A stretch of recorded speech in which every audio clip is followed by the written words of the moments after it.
మహోన్నతుడా, మహాగణుడా, మమ్మల్ని మిక్కిలిగా ప్రేమిస్తున్న మా పరమ తండ్రి, నీ ప్రేమ, నీ కృప, నీ దయ, నీ బాహుల్యము, వాత్సల్యముల చొప్పున అయా నీ సన్నిధిలో మమ్మల్ని స్తుతించే భాగ్యం, ప్రత్యేకంగా ఈ సమయంలో నీ మాటలు వినే భాగ్యం మాకు ఇచ్చారు. మేమేమిచ్చినా ప్రభువా నీ రుణమును మేము తీర్చుకోలేము. పాపము నుంచి విడిపించిన రుణమును తీర్చుకోలేము.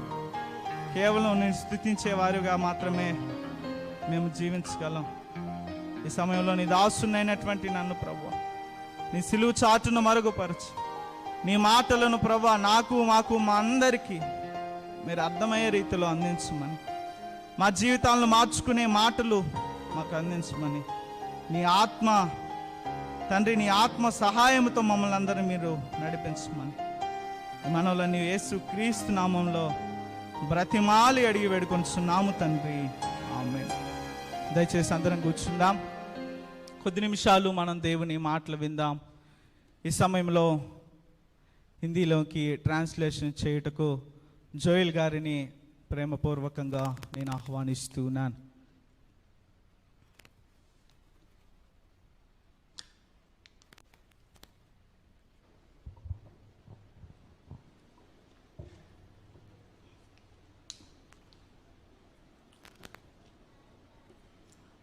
కొద్ది నిమిషాలు మనం దేవుని మాటలను విందాం.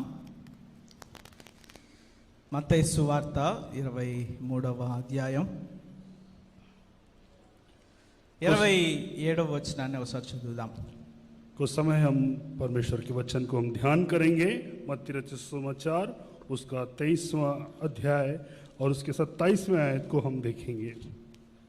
అయ్యో వేషధారులైన శాస్త్రులారా, పరిసయ్యులారా, మీరు సున్నము కొట్టిన సమాధులను పోలి ఉన్నారు. అవి వెలుపల శృంగారముగా అగపడును గాని లోపల చచ్చిన వారి ఎముకలతోనూ సమస్త కల్ముషముతోనూ నిండి ఉన్నవి.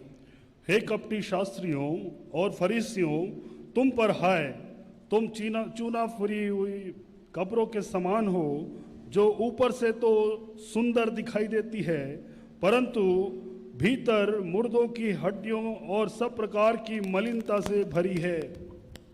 ఈ కొద్ది మాటలు దేవుడు దీవించి ఆశీర్వదించునుగాక. छोटी सी बातों को प्रभु अपने आशीष देने पाए। 23వ అధ్యాయం అంతా మనం ఒకసారి చదివితే और ये 23वां जो अध्याय है अगर हम पूरा अगर पढ़ें, యేసుక్రీస్తు ప్రభుల వారు తన శిష్యులతో మాట్లాడుతున్న సందర్భం చూడవచ్చు. हम यहाँ पे ये देख सकते हैं कि ये यीशु मसीह अपने चेलों से बात कर रहे हैं। యేసుక్రీస్తు ప్రభుల వారు తన శిష్యులతో వేషధారులైనటువంటి శాస్త్రులను, పరిసయ్యులను గురించి మాట్లాడుతూ ఉన్నాడు. यहाँ यीशु मसीह जो है अपने चेलों से शास्त्री और फरीसी जो कपटी थे उनके बारे में बात कर रहा है। 23వ అధ్యాయంలో మొదటి వచనం నుంచి చివరి వచనం వరకు అనేక పర్యాయములు వేషధారులైన శాస్త్రులారా, పరిసయ్యులారా అని యేసుక్రీస్తు సంబోధిస్తా ఉన్నాడు. यहाँ पे 23वें अध्याय में पहले आयत से आखिरी आयत तक कई बार जो है हे कपटी शास्त्रियों और फरीसियों करके संबोधित करते हुए हम देख सकते हैं।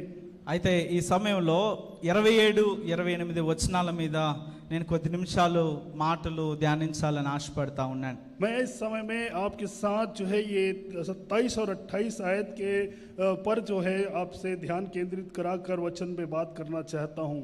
27వ వచనంలో మనం గమనిస్తే యేసుక్రీస్తు ప్రభుల వారు వేషధారులైన శాస్త్రులారా, పరిసయ్యులారా అని అంటా ఉన్నాడు. यहाँ पे 27वें आयत में अगर हम देखें तो वहाँ पे यीशु मसीह कहते हैं हे कपटी शास्त्रियों और फरीसियों। ఈ మాటను ఆధారం చేసుకుని కేవలం 2 విషయాలను మాత్రమే మీతో మాట్లాడాలని ఆశపడతా ఉన్నాను. और इसको मैं आधारित करते हुए मैं 2 विषय आपसे बात करना चाहता हूँ। మొదటిది వేషధారులు అంటే ఏంటి, पहली बात कि कपटी मतलब कौन, రెండవది ఎందుకు యేసుక్రీస్తు ప్రభువారు పరిసయ్యులను, శాస్త్రులను వేషధారులు అని పిలుస్తూ ఉన్నాడు. और दूसरी बात ये कि क्यों यीशु मसीह शास्त्रियों को और फरीसियों को कपटी कह के बुला रहा है। చాలా క్లియర్గా నేను రెండే విషయాలను జ్ఞాపకం చేయాలని ఆశపడతా ఉన్నాను. ఒకటి, వేషధారులు అనగా అర్థం ఏంటి, రెండవది ఎందుకు వేషధారులని పిలుస్తా ఉన్నాడు. मैं बहुत ही संक्षिप्त में मैं इन दो विषयों पर जो है आपसे बात करना चाहता हूं कि कपटी मतलब क्या और कपटी मतलब क्यों. What is the meaning of hypocrisy? वो कपटियों का मतलब क्या है. వేషధారులు అనగా అర్థం ఏంటి? कपटी का मतलब क्या है. 27వ వచనంలో మనం గమనిస్తే యేసుక్రీస్తు ప్రభువారే అర్థం కాదు కానీ నిర్వచనమే ఇస్తా ఉన్నాడు. वो ये जो 27 वचन में ये जो वो भाग है उसमें इस बात को पूरी रीति से यीशु मसीह समझाने की कोशिश कर रहे हैं. వేషధారులు అనగా సున్నము కొట్టిన సమాధులను పోలినటువంటి వారని జ్ఞాపకం చేస్తా ఉన్నారు. यहाँ पे यीशु मसीह इस बात को बताना चाह रहे हैं कि जो कपटी का मतलब ये है कि वो चूना फिरी हुई भीतों के समान है. అనగా సున్నము కొట్టినటువంటి సమాధి బయటికి చాలా సుందరంగా కనిపిస్తుంది కానీ क्योंकि चूना जो फिरी हुई जो कब्र होती है वो बाहर से बहुत सुंदर दिखाई देती है, కానీ ఆ సమాధి లోపల మాత్రం ఎముకలతో కుళ్ళినటువంటి చెడు స్థితి మనకు కనిపిస్తుంది. और लेकिन जब भीतर में अगर देखा जाए तो वहां पे हड्डियों की जो मलिनता से भरा हुआ जो बहुत ही दुर्गंध से भरी हुई परिस्थिति हम देख सकते हैं. ఇక్కడ యేసుక్రీస్తు ప్రభువారు వేషధారులు అనగా సున్నము కొట్టిన సమాధులు అనే పోలికను చూపిస్తున్నట్టుగా చూస్తా ఉన్నాం. हम यहाँ पे जो है जो कपटी लोगों को इस नमूने के रूप में दिखा रहा है कि चूना फिरी हुई भीत है ये. అంటే పైకి కనిపించే విధానమేమో చాలా సుందరం గాని లోపల మాత్రం ఆ పాడైపోయినటువంటి పరిస్థితి కలిగిన వారే వేషధారులు. वो देखिए इसका मतलब ये कि ऊपर से तो जो है बहुत ही सुंदर दिख रहे हैं लेकिन अंदर से पूरी रीति से वो खराब हो गए, वो चीज को वो बताने चाह रहा है. ఇక్కడ వెలుపల అదే రీతిగా లోపల అనే మాటలు చాలా ప్రాముఖ్యం. यहाँ पे जो अंदर और ये बाहर जो है ये बहुत ही मुख्य बात है. వెలుపల అంటే మనుషులకు కనపడే రీతిగా సుందరం, जो बाहर से जो है वो मनुष्यों को दिखने की रीति से वो सुंदर है. లోపల అంటే సమాధి లోపల అనగా మనుషులకు కనిపించని స్థితిలో మాత్రం సుందరత్వం లేని చెడు స్థితి. और दूसरा जो अंदर की ओर जहाँ पे कब्र के अंदर जो परिस्थिति है जो लोग नहीं देख सकते वहां पे वो बहुत ही गंदी परिस्थिति है. కాబట్టి వేషధారులు అనగా యేసుక్రీస్తు ఇస్తున్న నిర్వచనం ఏంటంటే इसलिए यीशु मसीह जो है एक पर्यायवाची जो कपटी के लिए जो दे रहा है वो क्या है. సమాధులు పైకి సుందరంగా కనిపిస్తున్నట్టు లోపల కుళ్ళిపోయిన స్వభావం ఉన్నటువంటి వారే వేషధారులు. वो देखिए जो कपटी है वो जो ऊपर से कब्र में जो सुंदर दिखती है कब्र वैसे है और लेकिन अंदर से वो जो है पूरी खराब है. అంటే రెండు రకాలైనటువంటి స్థితులు కలిగినటువంటి వారు వేషధారులు. वो दो तरह के जो स्थितियों में रहने वाले लोग ही हैं जो कपटी हैं. పైకేమో సుందరమైన స్థితి, లోపలేమో చెడు స్థితి. बाहर तो सुंदर दिखते हैं लेकिन अंदर जो है बहुत ही खराब स्थिति है. అంటే పైకి ఏ రీతిగా ఉన్నదో లోపల ఆ రీతి లేనటువంటి స్వభావం. जो ऊपर से जो दिख रहा है वो अंदर में नहीं है ऐसा स्वभाव. లేదా లోపల ఏ రీతి స్వభావం ఉందో పైకి ఆ రీతి లేనటువంటి స్వభావం. और जो अंदर में है वैसा बाहर में नहीं होने वाला स्वभाव. అంటే పైకి ఒక స్థితి మంచిగా కనిపించే స్థితి, లోపల మాత్రం చెడుగా కనిపించేటటువంటి స్థితే వేషధారుల యొక్క స్థితి. वो जो ऊपर में जो है लोग मनुष्यों को दिखता है वो बहुत अच्छा दिख रहा है लेकिन अंदर जो है वो बहुत ही खराब है, जो अंदर जो लोगों को नहीं दिख रहा. కాబట్టి వేషధారులు అనగా అర్థం ఒక మాటలో చెప్పాలంటే సమాధుల్లాగా పైకి అందంగా కనిపిస్తూ లోపల మాత్రం చచ్చినటువంటి వారి యొక్క ఎముకలు కుళ్ళినటువంటి స్థితిలో ఉన్నటువంటి వారు. और इसलिए हम कपटी के विषय में इस बात को कह सकते हैं कि जो चूना फिरी हुई भीत के समान जो कब्र के समान सुंदर दिखने वाले लेकिन अंदर में जो है मुर्दों की समान हड्डियों की परिस्थिति जिसमें मलिनता भरी हुई वैसा. ఎవరైనా సరే పైకి చాలా నీతిమంతులుగా లేదా చాలా భక్తిగా కనిపిస్తున్నా లోపల మాత్రం భక్తిహీనత ఉంటే వాళ్ళందరూ కూడా వేషధారులుగా పిలువబడుతున్నట్టు ఇక్కడ చూస్తా ఉన్నాం. हम यहाँ पे इस बात को देख सकते हैं ऐसे कि जो बाहर से बहुत ही भक्तिमय दिख रहे हैं लेकिन अंदर से उनकी स्थिति वैसी नहीं है, वो वैसे लोगों को ये कपटी के रूप में दिखाया जा रहा है। పైకేమో మంచిగా లోపలేమో చెడు స్థితులు కలిగినటువంటి వారే వేషధారులు. वो ऊपर से बाहर से जो है बहुत अच्छे दिख रहे हैं लेकिन अंदर से बुरी बुरी स्थिति के से भरे हुए हैं, वही है कपटी। రెండవ విషయం, ఎందుకు యేసుక్రీస్తు ప్రభువారు పరిసయ్యులను శాస్త్రులను వేషధారులు అని పిలుస్తా ఉన్నాడు? दूसरी स्थिति में ये क्यों यीशु मसीह फरीसी और शास्त्रियों को जो है वो कपटी करके बुला रहा है? వేషధారులు అంటే ఏంటో చూసాం, ఇప్పుడు ఎందుకు పిలుస్తున్నాడో మనం గమనిద్దాం. और जो हम अभी देखें कि जो कपटी कौन क्या है और अब देखेंगे कि वो उनको ऐसा क्यों बुला रहा है। 28వ వచనంలో మత్తయి సువార్త 23వ అధ్యాయం 28వ వచనంలో ఎందుకు వారిని వేషధారులుగా పిలుస్తున్నాడో చూస్తాం. 28वें आयत में हम उस बात को देखेंगे कि वो क्यों ऐसा उन्हें बुला रहा है। అలాగే అనగా సున్నం కొట్టిన సమాధుల్లాగా మీరు వెలుపల మనుషులకు నీతిమంతులుగా అగపడుచున్నారు గాని లోపల వేషధారణతోనూ అక్రమముతోనూ నిండి ఉన్నవారుగా చూస్తా ఉన్నాం.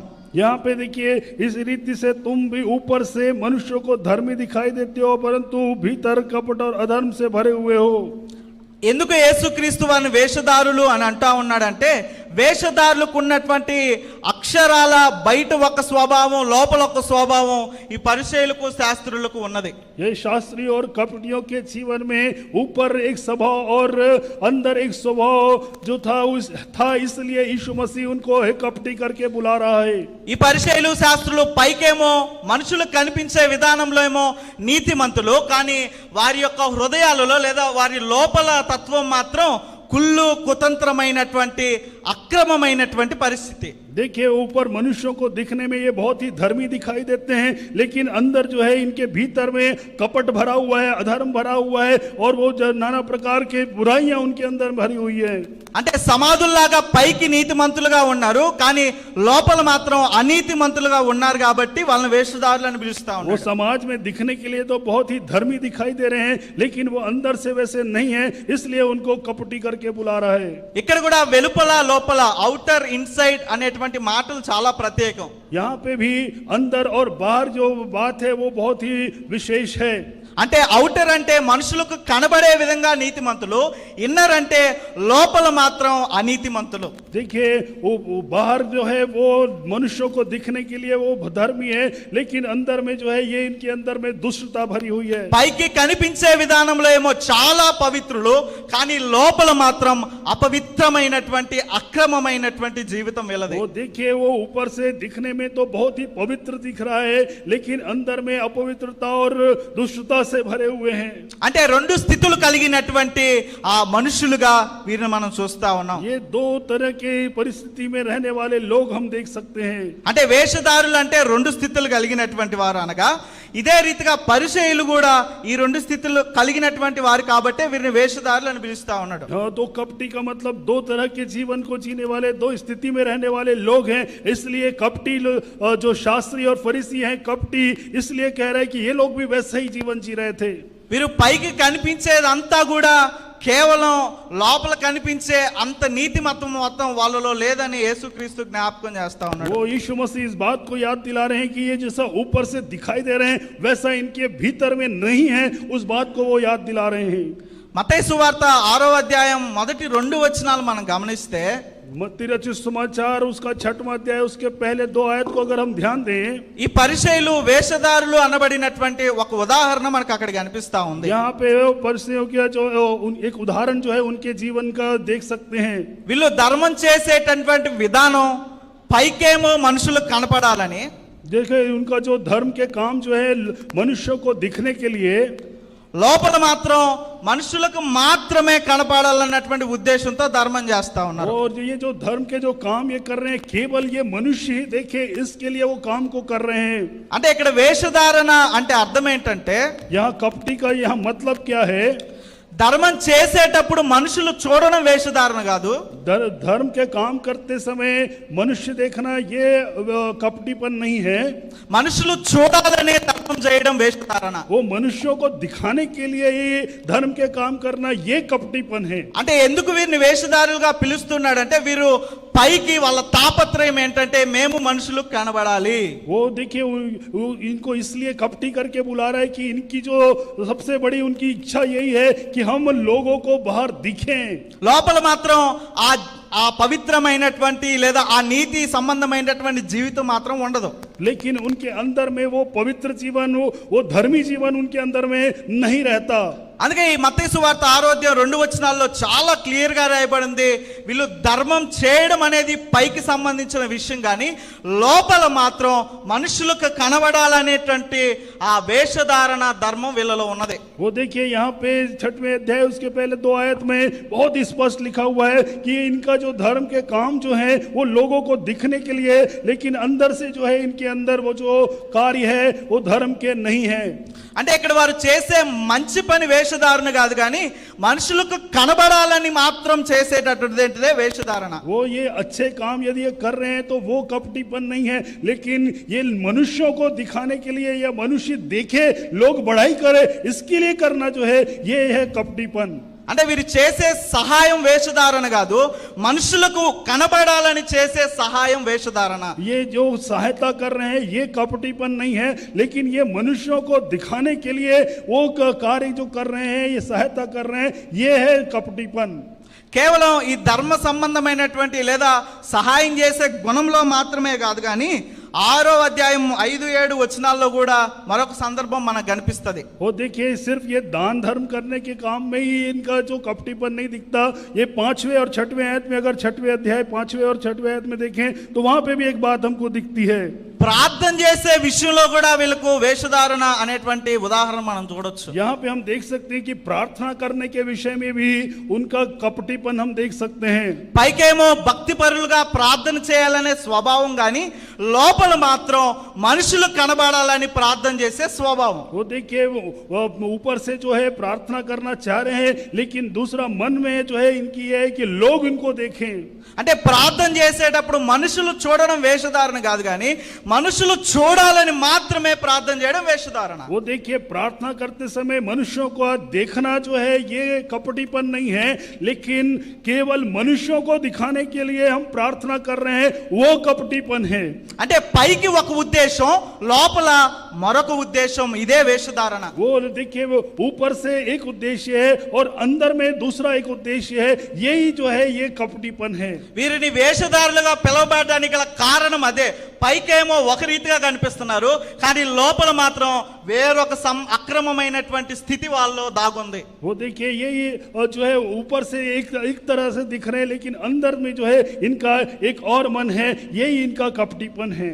కేవలం ధర్మం చేసే విషయంలోనో లేదా కేవలం ప్రార్థన చేసే విషయంలోనే కాదు, మత్తయి సువార్త 16వ వచనం 9వ వచనంలో కూడా మనం గమనిస్తే ఈవెన్ ఉపవాసం చేసే విషయంలో కూడా వీరికి వేషధారణ చూస్తాం. वो देखिए ये सिर्फ दान धर्म करने में या फिर प्रार्थना करने में ही इनके अंदर कपटीपन नहीं है, लेकिन हम 16वें आयत में देखेंगे तो उपवास के विषय में भी ये कहते हैं ये इनका जो कपट है वो दिखता है। 16వ వచనం నుంచి 19వ వచనంలో ఉపవాసం గురించిన వేషధారణ వీరి గురించి రాయబడి ఉంది. देखिए 16 आयत से 19वें आयत तक वो उपवास के विषय में इनका जो कपटीपन है उसके विषय में लिखा हुआ है।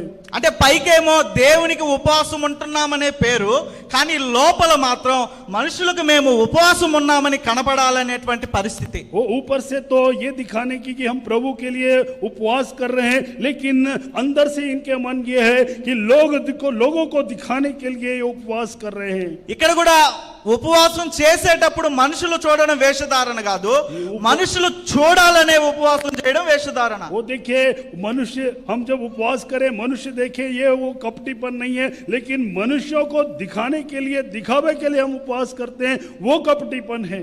అంటే వేషధారణ అనగా ఒక నటనా జీవితం.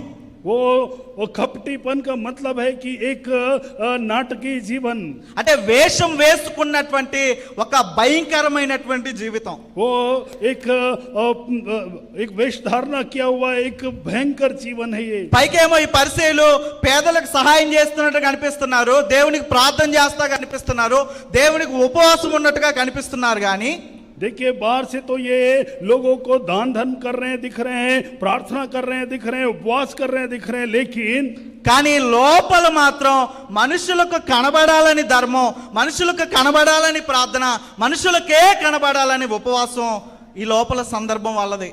लेकिन अंदर से जो है ये मनुष्यों को दिखाने के लिए दान धर्म कर रहे हैं, मनुष्यों को दिखाने के लिए प्रार्थना कर रहे हैं, मनुष्यों को दिखाने के लिए उपवास कर रहे हैं.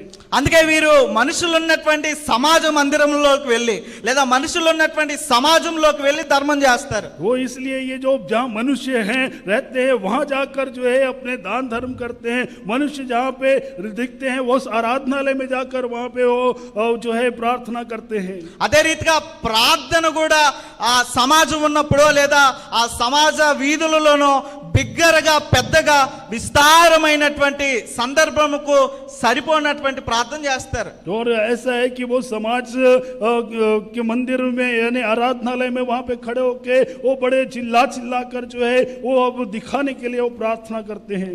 అదే రీతిగా ఉపవాసం కూడా వాళ్ళు ఉపవాసం చేస్తున్నట్టుగా తెలియాలని వాళ్ళ మొఖాలు వికారం చేసుకొని తలస్నానం చేయకుండా అనగా జుట్టు చింపిరిగా కనిపిస్తూ వాళ్ళు ఉపవాసం చేస్తున్నారు, నీరసంగా ఉన్నారని తెలియనట్టుగా వారు ఉపవాసం ఉంటది. वो देखिए जब उपवास वो करते हैं वो उनका जो मुंह में उदासी छा जाती है, वो बाल जो है स्नान नहीं करने से बाल भी जो है छितरे वो दिखाने के लिए उस तरह का वो कार्य करते हैं. మొట్టమొదటిగా వీళ్ళని వేషధారులు అనడానికి గల కారణం పైకేమో ఒక స్థితి లోపలేమో మరొక స్థితి. देखिए सबसे पहली बात ये कि इनको कपटी बोलने का कारण ये है कि बाहर एक स्थिति है और अंदर में दूसरी स्थिति. మత్తయి సువార్త 23వ అధ్యాయం 28వ వచనంలో అదే మాట చూస్తా ఉన్నాం. పైకేమో వీళ్ళు మనుషులు కనబడాలని నీతిమంతులే గాని లోపల మాత్రం వేషధారణ అక్రమము అనేటువంటి కలిగినటువంటి హృదయాలు. ऐसी मत्ती 23 उसके 27 में हम यही देख रहे हैं कि वो ऊपर से तो एक तरह से है और दूसरा अंदर में जो है उनका वो दूसरी स्थिति है.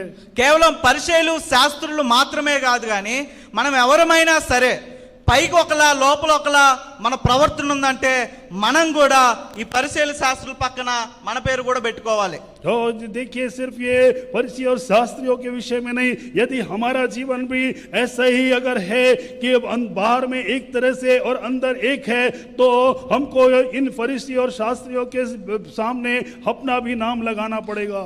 మనుషులకు కనబడాలని మనం ధర్మం చేసినా, మనుషులకు కనబడాలని మనం విస్తారమైన ప్రార్థన చేసినా, మనుషులకు కనబడాలని మనం ఉపవాసం చేసినా మనం వేషధారులు లెక్కే.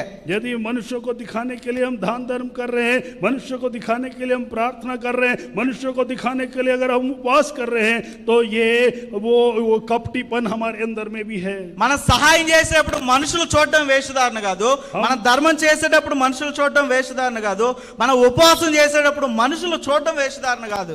वो यदि हम दान धर्म कर रहे हैं तो मनुष्य यदि देख रहे हैं तो ये कपटीपन नहीं है. यदि हम प्रार्थना कर रहे हैं और लोग देख रहे हैं तो ये कपटीपन नहीं है. यदि हम उपवास कर रहे हैं और लोग देख रहे हैं तो ये कपटीपन नहीं है. అందుకే వెలుపల లోపల అనే మాటలు చాలా ప్రాధాన్యం. అంటే మనుషులకు కనిపించేటటువంటి వెలుపల, మనుషులకు కనిపించని లోపల అనే మాటలు చాలా ప్రధానం. वो देखिए इसलिए जो ये प्रमुख बात ये है कि बाहर और अंदर जो मनुष्य को दिख रहा है और जो मनुष्य को नहीं दिख रहा है, ये अंदर और बाहर की बात है. కేవలం మనం ఆదివారం నాడు దేవుని సన్నిధానానికి మనుషులు చూస్తున్నారని వస్తే మనం వేషధారులమే. यदि हम इस रविवार के दिन में लोग देख रहे हैं बोल के हम अगर आराधना में आ रहे हैं तो ये कपटीपन है. జరిగేటటువంటి యవనస్తుల ఆరాధనలో కానివ్వండి లేదా స్త్రీలకు సంబంధించినటువంటి ఆరాధనలో కానివ్వండి మన ముఖాలు ఎప్పుడూ కూడా దేవుని సన్నిధానంలో కనిపించట్లేదు. यदि हमारे जो चेहरे हैं या जवानों की सभा चल रही है या स्त्रियों की सभा चल रही है और किसी का अगर हमारा चेहरा नहीं दिख रहा है तो అంటే మనం దేవుని సన్నిధానంకి మనుషుల కోసం వస్తే మనం కూడా వేషధారులమే. वो देखिए इसका मतलब ये है कि हम यदि मनुष्यों को दिखाने के लिए प्रभु के आराधनालय में पहुंच रहे हैं तो ఇక్కడ వేషధారులు అని పరిసయ్యులను శాస్త్రులను అందుకే యేసుక్రీస్తు ప్రభువారు సంబోధిస్తా ఉన్నాడు. तो इसलिए यहाँ पे कपटी और शास्त्री और फरीसियों को कपटी करके यीशु मसीह बुला रहे हैं. వీరిని యేసుక్రీస్తు కోపముగా సంబోధిస్తున్నటువంటి అయ్యో అనే మాట మనం అక్కడ కనిపిస్తా ఉంది. वो इसलिए देखिए यहाँ पे यीशु मसीह गुस्से से बुला रहे हैं, क्रोध से बुला रहे हैं. वो चीज वो बात हमको देखते हैं कि हे ऐसे करके वो उच्चारण करते हैं. ఎందుకు మనుషులకు కనిపించేటటువంటి ఈ నటనా జీవితం అన్నటువంటి అయ్యో అనే మాట మనకు అక్కడ కనిపిస్తా ఉన్నది. वो क्यों ऐसा जो दिखाने वाला मनुष्यों को दिखाने वाला पाखंडी जीवन जी रहे हैं, इसलिए वो बोल रहा है हे ऐसे करके. సో మొట్టమొదటిగా ఈ పరిసయ్యులను శాస్త్రులను వేషధారులు అని అనడానికి గల కారణం పైకి ఒక స్థితి ఏమో మనుషులు కనబడాలని, లోపల మాత్రం ఆ స్థితి లేనటువంటి సందర్భం. वो देखिए वो सबसे पहला कारण जो ये है कि मनुष्यों को दिखाने के लिए ऊपर में एक स्थिति और भीतर की स्थिति जो है वो अलग है. ఈ సందర్భంలో మనల్ని ఒకసారి పరీక్షించుకోవాల్సినటువంటి వారమై ఉన్నాం. इस समय में हम भी अपने आप को एक बार जांचने वाले हैं. जांचने की परिस्थिति है. మనం ఏం చేసినా మనుషుల కోసం చేస్తున్నట్లయితే వేషధారణ, यदि हम कुछ भी कर रहे हैं वो मनुष्य को दिखाने के लिए कर रहे हैं तो वो पाखंडीपन कपट है. మనం చేసేది మనుషులు చూస్తే మాత్రం వేషధారణ కాదు. और जो यदि हम काम कर रहे हैं और उसको अगर लोग देख रहे हैं तो वो जो है वो कपटीपन नहीं है. కాబట్టి ఈ పరిసయ్యులు శాస్త్రులాగా పైకేమో నీతిమంతులుగా కనిపిస్తూ లోపల మాత్రం మన జీవితాల్లో అనీతిమంతులుగా ఉంటే మనందరం కూడా వేషధారులమే. यदि हमारे अंदर में भी यदि हम फरीसियों के समान शास्त्रियों के समान ऊपर से धर्मी दिख रहे हैं, दिखावा कर रहे हैं और अंदर में वो परिस्थिति नहीं है, अधर्म और कपट भरा हुआ है, तो हम भी वो कपटी जीवन जी रहे हैं. రెండవదిగా ఎందుకు వీరిని వేషధారులు అనే పిలుస్తున్నాడు అనే మాటలు మనం గమనిస్తే మార్కు సువార్త 7వ అధ్యాయం 6-7 వచనాల్లో మనం చూడవచ్చు. और दूसरी बात हम यदि अगर ये देखिए यीशु मसीह क्यों ऐसा उनको कपटी करके बुला रहा है, तो मरकुस उसका 7वां अध्याय उसके 6 और 7 में हम इस बात को देख सकते हैं. అందుకు ఆయన వారితో ఇలాగూ చెప్పెను, ఈ ప్రజలు పెదవులతో నన్ను గణపరచుదురు గాని వారి హృదయము నాకు దూరముగా ఉన్నది. उसने उनसे कहा ये लोग होठों से तो मेरा आदर करते हैं पर उनका मन मुझसे दूर रहता है. ఇక్కడ పైకి కనిపించే పెదవులతో మాత్రం దేవుని మహింపరుస్తా ఉన్నారు, కానీ లోపల కనబడినటువంటి హృదయం మాత్రం దేవునికి దూరంగా ఉంది. అంటే పైకి ఒక స్థితి, లోపల ఒక స్థితి. ఇదే వేషధారణ. देखिए यहाँ पे लिखता है कि ये लोग होठों से तो आदर कर रहे हैं, यानी होठ से तो कर रहे हैं, लेकिन अंदर में वो उनके मन में जो है उनसे प्रभु से दूर हैं. ये इसका मतलब बाहर एक है और अंदर एक है.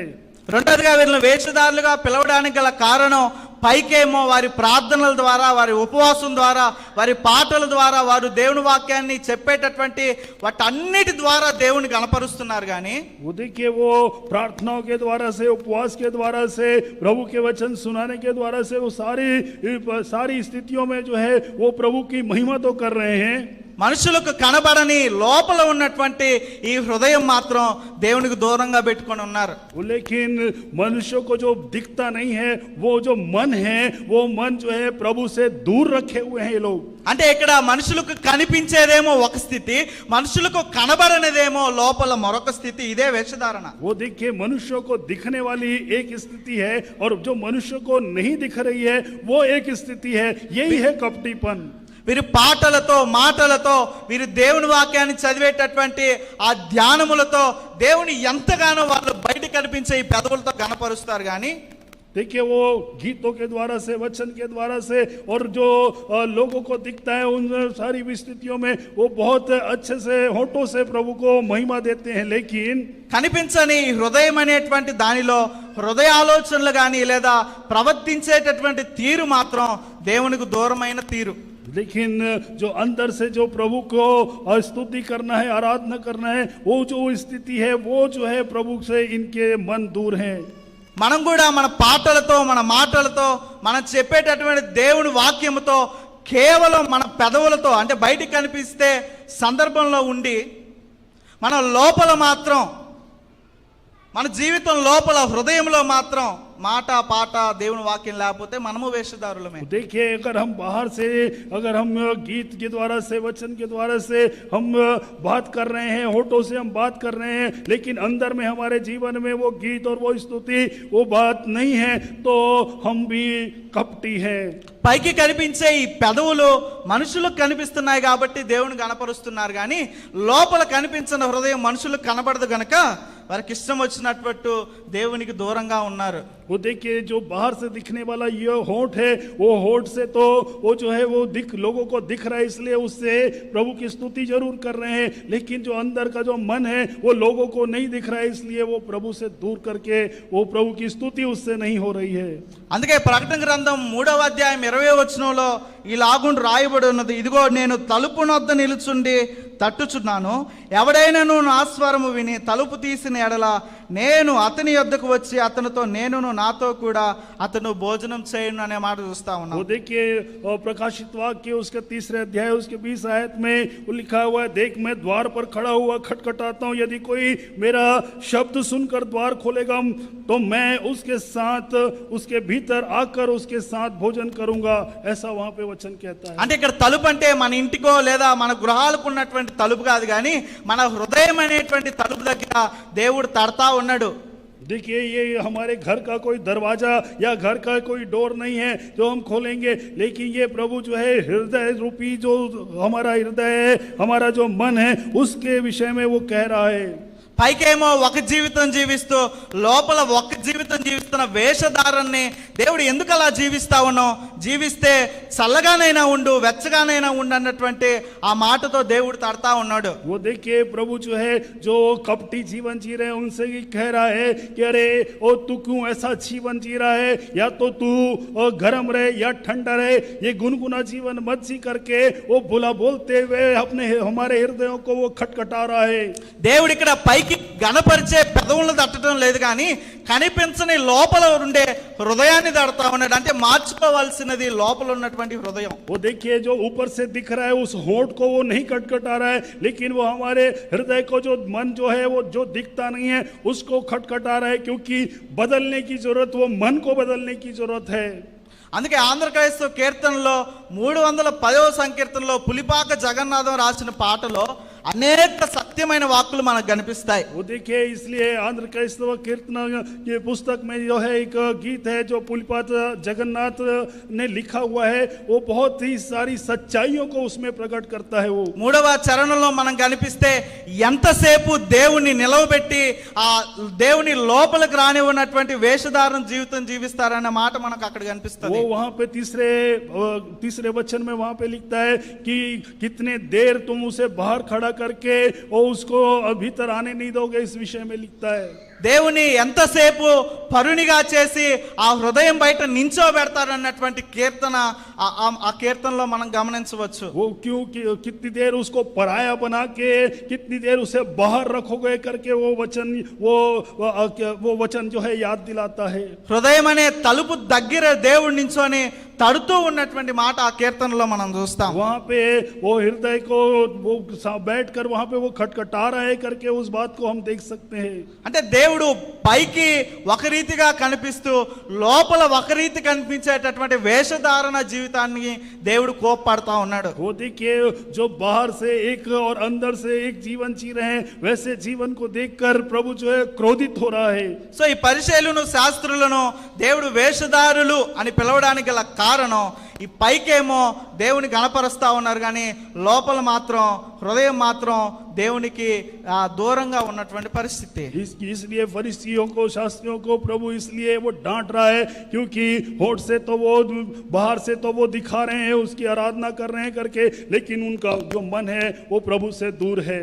మనం కూడా మన పెదవులతో దేవుని ఎంత స్తుతించినా అది దేవుణ్ణి గణపరిచేటటువంటి విధానమైన మన జీవితంలో మన హృదయంలో మాత్రం దేవుడికి దూరంగా ఉంటే అది వేషధారణే. देखिए, यदि हम होठ से हम कितना भी प्रभु की स्तुति करें, लेकिन हमारा मन जो है प्रभु से दूर है, तो ये भी एक कपटीपन है. అంటే మనం అనుకోవచ్చు, నేను భలే పాడుతా ఉన్నాను, నేను భలే దేవుని వాక్యం మాట్లాడుతూ ఉన్నాను, నేను భలే దేవుని స్తుతిస్తున్నాను, నేను దేవుని గణపరుస్తున్నానని మనం అనుకోవచ్చు, కానీ దేవుడు మాత్రం దేవుడు మన జీవితంలో లేకపోతే వేషధారి అనే పేరుతో పిలుస్తా ఉన్నాడు. वो देखिए, हम सोच सकते हैं कि हम जो है बहुत अच्छे से गा रहे हैं, या हम वो सोच सकते हैं हम बहुत अच्छे से बोल रहे हैं, हम बहुत अच्छे से स्तुति कर रहे हैं, हम वो सारी चीजें हम सोच सकते हैं, लेकिन प्रभु अगर भीतर में हमारे जीवन में प्रभु नहीं है तो प्रभु जो है वो कपटी के रूप में हमें संबोधित करेगा. అంటే మన జీవితాన్ని లోపల ఏ రీతిగా ఉందో పైన ఆ రీతిగానే మనం కనపరచాలి. वो जैसा हमारा अंदर का जीवन है वैसे ही बाहर भी वो प्रकट होना चाहिए. లేదా మన జీవితం పైన ఏ రీతిగా ఉందో లోపల కూడా అదే రీతిగా మనం బ్రతకాలి. या फिर जो बाहर से हम जो सब दिख रहे हैं वैसे ही अंदर से भी हमको वैसा ही जीवन जीना है. మనుషులు కనబడాలని చేస్తే మోసపోయేది మనుషులమైన మనమే, ఎవరు మోసపోరు. वो देखिए, अगर मनुष्यों को हम अगर धोखा देने की कोशिश कर रहे हैं तो हम ही जो है धोखा खाएंगे. దేవుడే మోసపోడు లేదా మనుషులే మోసపోరు, మనం మోసం చేస్తున్నాం అనుకుంటున్నాం కానీ మనం మోసపోతున్నాం అనే వాస్తవాన్ని గ్రహించాలి. वो देखिए, प्रभु जो है वो धोखा नहीं खाएगा, लोग धोखा नहीं खाएंगे. हम सोच रहे हैं हम धोखा दे रहे हैं, लेकिन हम धोखा खाएंगे. మనకు ఒక ప్రశ్న రావచ్చు, ఎందుకు దేవుడు హృదయం అనే తలుపు దగ్గర నుంచి తడతా ఉన్నాడు, ఆయన లోపలికి రావచ్చు కదా అనే ప్రశ్న మనకు రావచ్చు. हमारे अंदर में एक प्रश्न आ सकता है, वो क्यों जो है वो हमारे हृदय के द्वार के पास खड़े होकर खटखटा रहा है, वो अंदर आ सकता है ना ऐसे करके. దేవుడు తన రూపంలో మనల్ని కూడా స్వతంత్రులుగా మనల్ని నిర్మించాడు. वो देखिए, प्रभु जो है अपने स्वरूप में हमें स्वतंत्र बनाया है. అంటే మనం లోపలికి రమ్మంటే దేవుడు వస్తాడు, అంతేగాని మన చిత్తంలో దేవుని యొక్క పాత్ర ఏమి ఉండదు. वो देखिए, वो जब हम उसे आह्वान करेंगे तभी वो हमारे अंदर आएगा. वो हमारे इच्छा में जो है उसकी कोई भी पात्रता नहीं रहेगी. అయితే దేవుడు రావడానికి మాత్రం హెచ్చరిస్తున్నట్టుగా తలుపు మాత్రం తడతాడు కానీ దేవుడు చొచ్చుకొని మన హృదయాల్లోకి లేదా మన జీవితాల్లోకి ఏం రాడు. वो देखिए, वो हमारे जीवन को जो है वो अच्छा करने के लिए वो खटखटाएगा और वहाँ पे वो जो है वो हमें चेताएगा, लेकिन वो अपने आप से होकर वो अपने हमारे अंदर नहीं आएगा. అంటే ఈ వేషధారణ జీవితాన్ని విడిచిపెట్టవలసినది మనం, దేవుని హృదయాల్లోనికి ఆహ్వానించవలసినది మనమే. वो देखिए, हमको कपटी जीवन हम ही को छोड़ना है और प्रभु को जो है हमारे भीतर में आह्वान हम ही को करना है. మొదటిగా ఎందుకు వీరిని వేషధారులు అంటూ ఉన్నాడంటే, పైకేమో అనగా మనుషులకు కనిపించే విధానమేమో నీతి, లోపల మాత్రం అనీతి. देखिए, उनको क्यों कपटी कह रहा है, क्योंकि ऊपर से लोगों को दिखने वाले जीवन में वो धर्मी दिख रहे हैं, लेकिन अंदर में जो है उनके अधर्म और कपट है.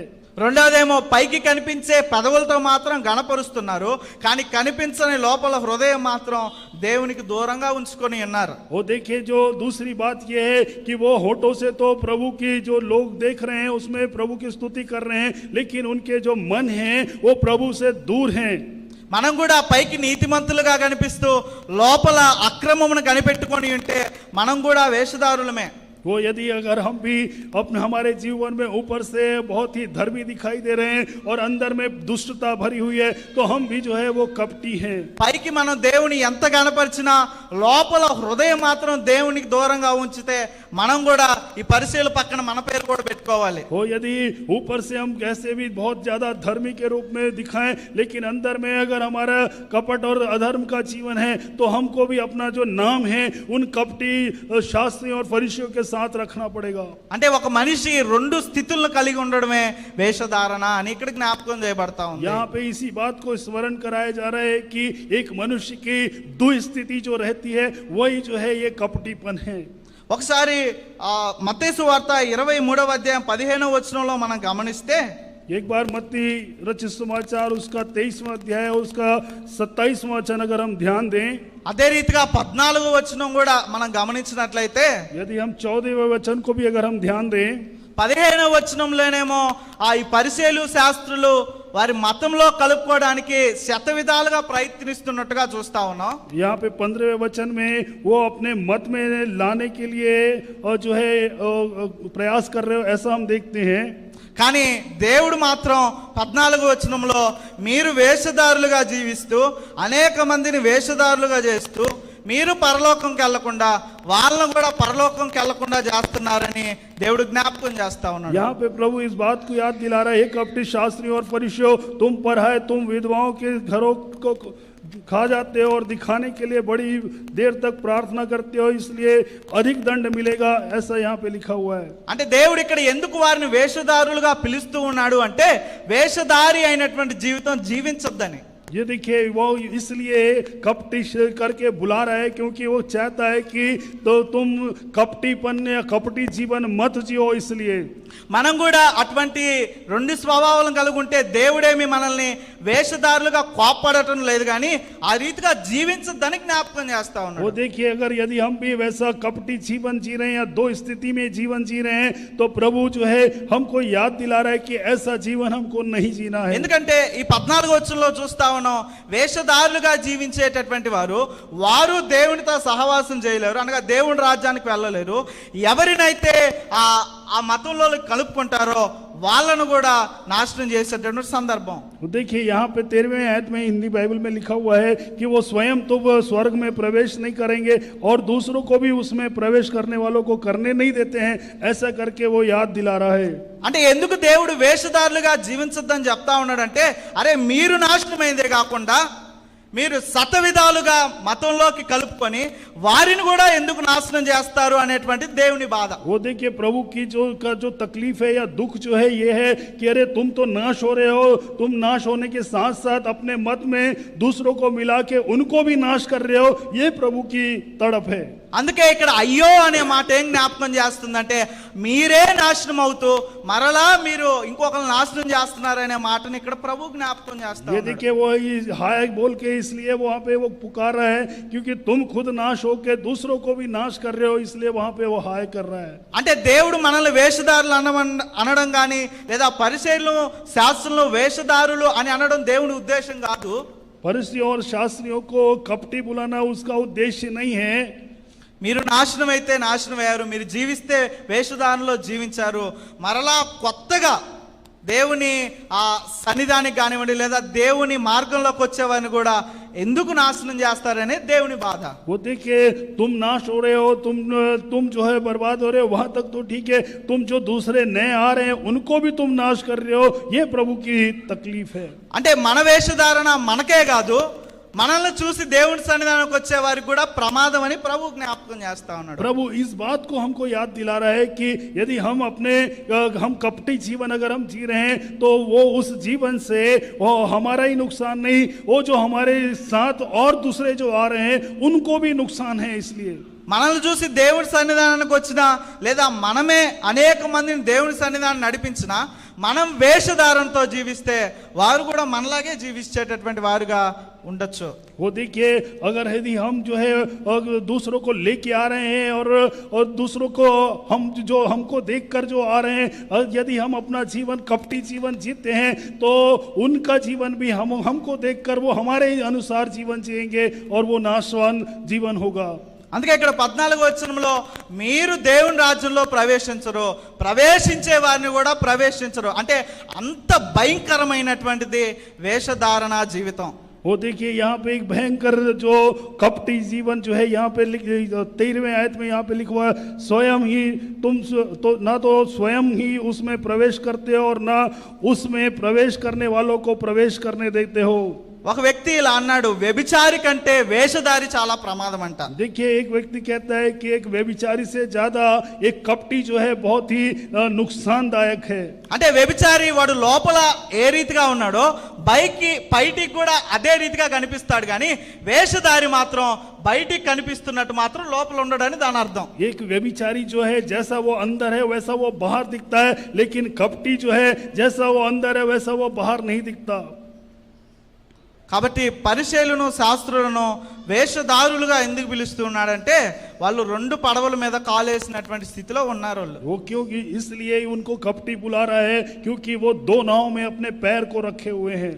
కాబట్టి పరిసయ్యులు శాస్త్రులలాగా వేషధారణ జీవితంలో ఉంటే అది మనకే కాదు, మనల్ని చూసి దేవుని సన్నిధానానికి వచ్చేవారికి కూడా ప్రమాదమే. वो देखिए ऐसे ही अगर यदि हम परिशी और शास्त्रियों के समान जो है कपटी अगर जीवन जिएंगे तो हमको देखकर जो दूसरे लोग हमारे साथ आ रहे हैं उनको भी हमारे कारण से नुकसान होगा। సున్నం కొట్టినటువంటి సమాధుల్లాగా పైకి మాత్రం భక్తి జీవితం కలిగి పైకి మాత్రం ఎంతో విశ్వాసంగా కనిపించిన లోపల మాత్రం భక్తి లేకపోతే అది వేషధారణ అని ప్రభు జ్ఞాపకం చేస్తా वो ఉన్నాడు. चूना फिरी हुई कब्र के समान में अगर हम बाहर से कितने भी हम धर्मी दिखे, बाहर से कितने भी अच्छे दिखे, लेकिन अंदर से हमारा जीवन अगर ऐसा नहीं है तो हम जो है कपटी जीवन जी रहे हैं। అంటే మన జీవితం మనల్ని మాత్రమే కాదు కానీ ఆ ఎదుటోళ్ళను కూడా నాశనం చేసేటటువంటి సందర్భం అతి భయంకరమైనటువంటి మాటే ఈ వేషధారణ అనేది ప్రభు జ్ఞాపకం చేస్తూ ఉన్నాడు. प्रभु इस बात को याद दिला रहा है कि हम जो जीवन जी रहे हैं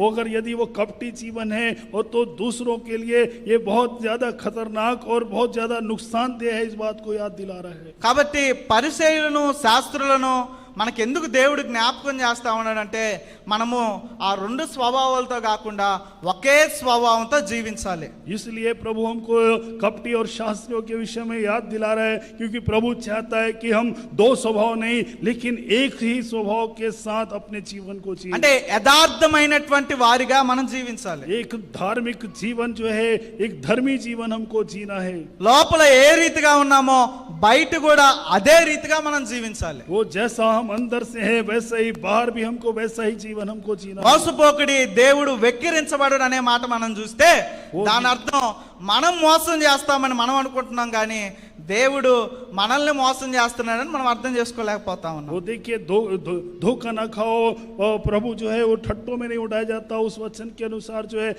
है हम अपने आप को जो है वो धोखा दे रहे हैं।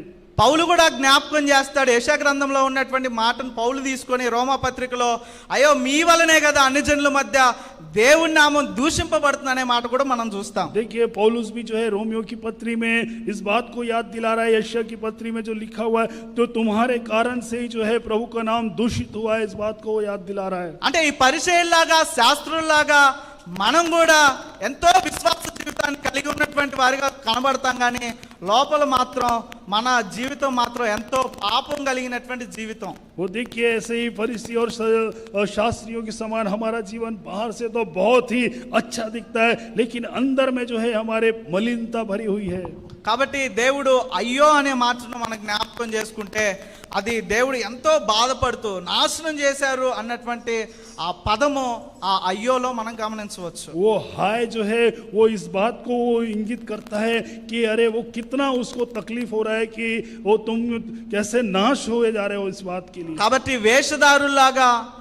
వేషధారులైన శాస్త్రుల్లాగా పరిచయుల్లాగా మనం జీవించకూడదు కానీ యథార్థులుగా మనం జీవించవలసినటువంటి వారమై ఉన్నాం. हम कपटी शास्त्री और फरीसियों के समान हमको जीवन नहीं जीना है लेकिन धार्मिकता का जीवन, धर्मी जीवन हमको जीना है, इस बात को प्रभु याद दिला रहा है। ఒకవేళ ఇంతవరకు మన జీవితం పైకి ఒకలా లోపల ఒకలా ఉంటే ఇది మార్చుకోవాల్సినటువంటి సమయం.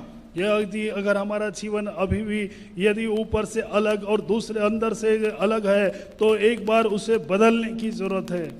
మనం జ్ఞాపకం చేసిన ఆంధ్రక్రైస్తవ కీర్తనలో మనం గమనిస్తే మనము ఆ హృదయము దూరమైన పరిస్థితిలో ఉన్న దేవుడు ఇంకా కూడా బ్రతిమలాడుచున్నాడు అనే మాట చూస్తాం. वो देखिए हम जो उस गीत में हृदय मलंडू तलपुनद्दा वाला जो गीत है उसमें वो तीसरे वचन में वो और भी वो इंतजार कर रहा है, इस बात को हम देख सकते हैं। కాబట్టి మనం ఏదైనా ఒకే జీవితాన్ని జీవించవలసినటువంటి వారంగా మనం జీవించాలి. वो इसलिए हम जैसे भी हो हम एक समान जीवन को हमको जीवन जीना है। పాపపు జీవితం అయితే దాన్ని మనం విడిచిపెట్టి యథార్థంగా జీవించవలసినటువంటి ఈ మాటలను దేవుడు జ్ఞాపకం చేస్తా ఉన్నాడు. ఈ కొద్ది మాటలు దేవుడు దీవించును గాక. ఆమేన్. यदि हम प्रभु के पाप में जीवन अगर जी रहे हैं तो उसको छोड़ के हमको धर्मी जीवन जीना है। इन छोटी सी बात को प्रभु आशीष देने पाए। आमीन। తల్లు ఉంచుదాం, ప్రార్థన చేద్దాం. आइए सरोग झुकाएं, प्रार्थना करेंगे। దేవా, నా జీవితంలో నేను కూడా ఒకవేళ పైకి ఒకలా లోపల ఒకలా జీవిస్తున్నటువంటి పరిచయుడు శాస్త్రులాగా అయితే నన్ను కూడా తండ్రి మార్చమని మనం ప్రార్థన చేద్దాం. यदि हमारा जीवन भी कपटी शास्त्री और फरीसी के समान एक जीवन अगर यदि है तो प्रभु मेरे जीवन को बदल दें, ऐसे करके हम प्रार्थना करें। శాస్త్రుల కంటే పరిచయుల కంటే మన నీతి అధికం కాకపోతే మన దేవుని రాజ్యంలో ప్రవేశించమని దేవుని లేఖనం జ్ఞాపకం చేస్తాం. प्रभु का वचन कहता है इन कपटी शास्त्रियों और फरीसियों से भी अधिक हमारा जो धार्मिक जीवन जो है, धर्म के काम जो है वैसा होना चाहिए, नहीं तो हम प्रभु के राज्य में, स्वर्ग के राज्य में प्रवेश नहीं कर पाएंगे, वचन कहता है। ప్రార్థన చేద్దాం. అవును ప్రభువా, నా హృదయం నీకు దూరంగా ఉన్నది. ప్రభువా, నా హృదయము తండ్రి నీకు దగ్గరగా తండ్రి మీరు తలుపు తడుతూ ఉన్నారు. ఈ సమయంలో ప్రభా నేను నా హృదయంలోనికి చేర్చుకుంటున్నానని ప్రార్థన చేద్దాం. తలలో ఉంచుదాం. మహాగణుడా, మహోన్నతుడా, నీకు వందనాలు. ఈ సమయంలో తండ్రి మీరు ఇచ్చిన మాటలను బట్టి నీకు వందనాలు. తండ్రి మా జీవితాలను ప్రభా పరిచయుల్లాగా, శాస్త్రుల్లాగా కాక తండ్రి వేషధారణ జీవితం కాక యథార్థమైనటువంటి జీవితం జీవించే కృప మా అందరికీ మీరు దయచేయమని యేసుక్రీస్తు నామంలో ఈ మనలను బ్రతిమాలి అడిగి వేడుకొనుచున్నాము తండ్రి. ఆమేన్. ఆమేన్.